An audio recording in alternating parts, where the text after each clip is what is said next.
Assalamualaikum warahmatullahi wabarakatuh. Alhamdulillahirabbil alamin.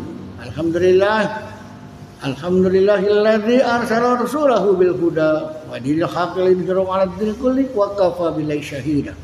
Asyhadu an la ilaha illallah wa asyhadu anna Muhammadan 'abduhu wa rasuluh. Allahumma shalli wa sallim wa barik ala Muhammad wa ala alihi wa sahbihi ajmain. Amma ba'du. Saudaraku, di mana saja berada, yang di rumah atau dimanapun, ya, kita bertemu kembali dalam kultum yang kelima di Ramadan tahun ini. Sengaja kita bertahap, ya, materi kultum berkaitan dengan iman. Nanti iman berkaitan dengan syahadat, sholat, zakat, puasa dan seterusnya. Kita tahapan dulu, ya, mencapai pembelajaran tentang Islam itu memang kita harus dari iman dulu, syahadat dulu, nanti baru sholat dan seterusnya. Baik saudaraku, masalah keimanan di awal mula di mana para pemeluk-pemeluk as-sabiqun al-awwalun di zaman Rasulullah begitu betapa sulitnya dan betapa menderitanya ketika mempertahankan iman, sampai mengungsi di Ethiopia, ya, di negeri orang di mana para mukminin minta perlindungan kepada Raja Nasrani, Raja Najasi, Raja Negrus, ya, ternyata kemudian mendapat perlindungan. Nah, itulah kisah daripada kultum kemarin, hari yang keempat. Sekarang hari yang kelima, lanjutan dari itu. Insya Allah, karena Ramadan itu adalah orang yang beriman dipanggilnya, mari kita melihat gambaran mereka para pendahulu kita, bagaimana semangat imannya, mempertahankan imannya sampai mengungsi ke Ethiopia, berhijrah ke Ethiopia. Namun akhirnya juga setelah merasa aman, ketika dijemput oleh rombongan dua orang Quraisy kafir musyrikin agar kembali ke Mekah, nggak mau, dapat perlindungan Raja Negrus, dan akhirnya setelah beberapa lama kemudian kembali ke Mekah. Namun ternyata di Mekah belum aman. Terus intimidasi dan upaya-upaya bagaimana orang-orang musyrikin penyembah berhala itu, bagaimana agar supaya Islam jangan berkembang, Islam jangan dilaksanakan oleh penduduk Mekah, musyrikinnya Quraisy. Akhirnya upaya yang terakhir sudah tahta, harta wanita, gagal. Intimidasi berikutnya, kalau semakin terus bertambah umat Islam, ya, orang-orang penduduk Mekah kemudian tertarik kepada Islam, bahaya ini. Jadi kesimpulan terakhir, bagaimana caranya? Tangkap Nabi Muhammad, penjarakan atau bunuh. Itu informasi dari mereka, orang-orang Quraisy itu terserat di dalam Al-Quran. Ya, surat ke-30 itu, surat ayat ke-30, surat ke-8. A'udzubillahi minasyaitonirrajim. A'udzubillahi minasyaitonirrajim. Wa id yamkuru bikal ladzina kafaru yusbituka aw yaqtuluka aw yuriduka wa yamkuruna wa yamkurullah wallahu khairul makirin. Ya, orang-orang kafir itu punya rencana, mereka punya makar, rencana kepada Nabi Muhammad. Bagaimana menangkapnya, memenjarakan, menyiksanya, dan kemudian bila perlu bunuh. Akhirnya rencana itu juga Allah lebih tahu rencana mereka, dan wallahu khairul makirin. Allah punya rencana lagi bagaimana menyelamatkan Nabi Muhammad dan umatnya, yaitu diperintahkanlah hijrah. Tapi, ya, sebelum keberangkatan hijrah ke Madinah, ya, orang-orang kafir punya rencana itu, mengumumkan barang siapa yang bisa menangkap, membunuh Nabi Muhammad, hadiah. Misalkan 100 ekor unta. Waduh, kalau satu unta harganya sekarang 30 juta atau 20 juta kali 100, berapa itu? Berapa miliar? Menangkap Nabi Muhammad. Memang kalau orang-orang kafir, orang-orang tidak suka kebenaran, orang-orang tidak suka Islam itu, ketika ada tokoh Islam, orang Islam yang hebat, orang Islam yang berpengaruh, bagaimana ini orang ini jangan sampai berkembang, jangan sampai dipilih jadi pemimpin. Wow, dengan berbagai macam upaya, mereka orang-orang kafir zaman sekarang itu, apalagi orang-orang munafik, berupaya bagaimana jangan ada pemimpin yang baik untuk memimpin negerinya. Diupayakan bagaimana caranya. Persis nggak beda Abu Lahab dan Abu Jahal tempo dulu seperti itu.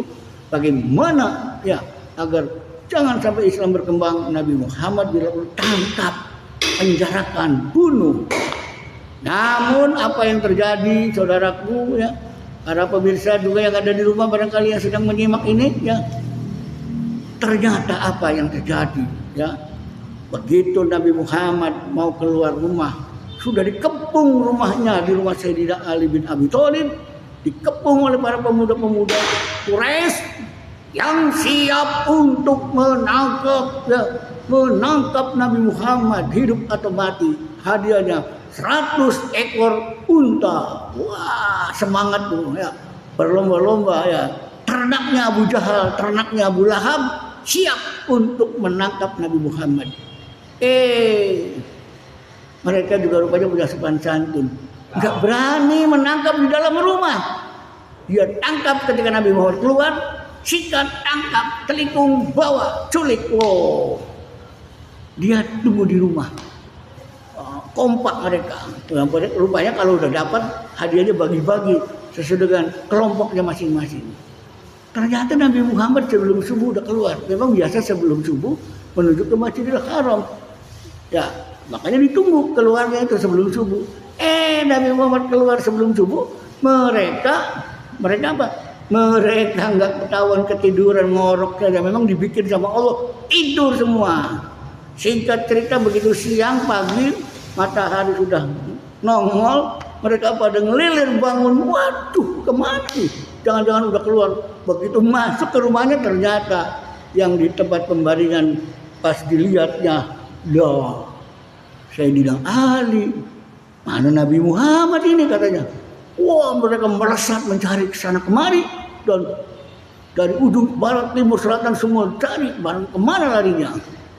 Nah, ada seseorang yang rakus, ya, dia ingin 100 ekor unta buat sendiri.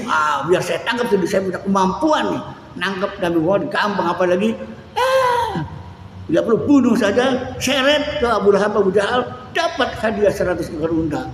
Gampang lah, dia orang hebat rupanya.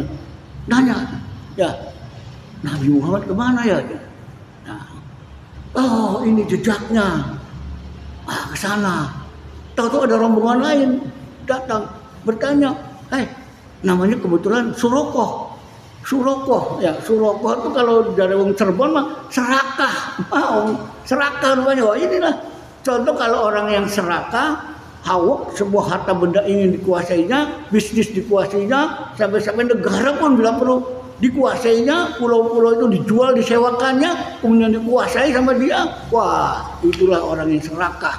Ya, pulau-pulau, hutan-hutan dikontrakkan, disewakan 40 tahun, 20 tahun, sudah dapat kontrakannya dan selesai, kemudian dia nggak berjabat lagi. Gimana kira-kira negara? Akhirnya negara lahan-lahannya, pulaunya dikuasai asing karena dikontrak sampai puluhan tahun. Kita rakyat, pejabat berikutnya nggak dapat apa-apa, melongo. Ya, itulah orang serakah. Sama dengan Surokoh. Apa kata Surokoh? Nggak ke sana Nabi Muhammad. Sana Nabi Muhammad tuh, coba kamu lari ke sana. Lari ke sana rombongan itu, padahal dia tahu Nabi Muhammad itu lewat ke situ. Diikuti terus setapak demi setapak.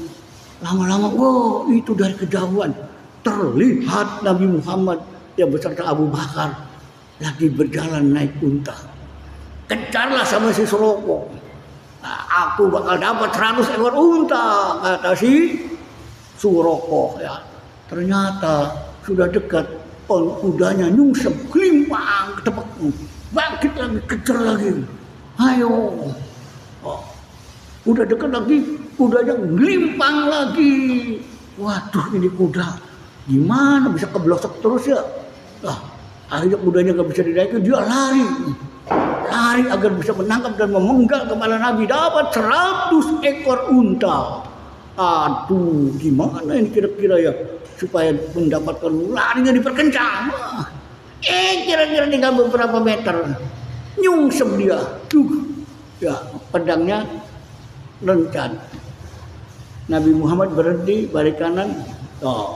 Surokoh, mau apa kau? Ya, dari wong Cirebon, kenapa cung iracung? Yang ngejar-ngejar isun, ngejar-ngejar aku, mau apa? Si Surokoh menatap Nabi Muhammad dan Abu Bakar Siddiq, melihat, dia berpikir ini bukan orang sembarangan, mau saya bunuh, rupanya ada yang melindunginya. Pasti ini bukan orang sembarangan. orang hebat. Buktinya saya sampai jatuh 3 kali dan saya tak berdaya, kehabisan tenaga. Kalau saya dibunuh sama Nabi Muhammad sama Abu Bakar, habislah riwayat saya. Inilah orang yang benar ini. Ini benar-benar orang, bukan pembohong. Karena ya Nabi Muhammad jujur, gak pernah bohong. Ini bukan pembohong ya. Karena Nabi Muhammad dipersiapkan untuk jadi pemimpin. Dan jadi pemimpin tidak boleh bohong. Kalau pemimpin bohong, akhirnya ketahuan kebohongannya. Karena tukang bohong, akhirnya ya terus berbohong. Ya, kebohongannya dipelihara terus. Akhirnya sampailah dia si raja bohong. Nah itu barangkali ya, Islam melarang kebohongan sebab kalau kita bohong sekali akan menutupi kebohongan yang pertama dengan kebohongan berikutnya supaya tidak ketahuan bohongnya.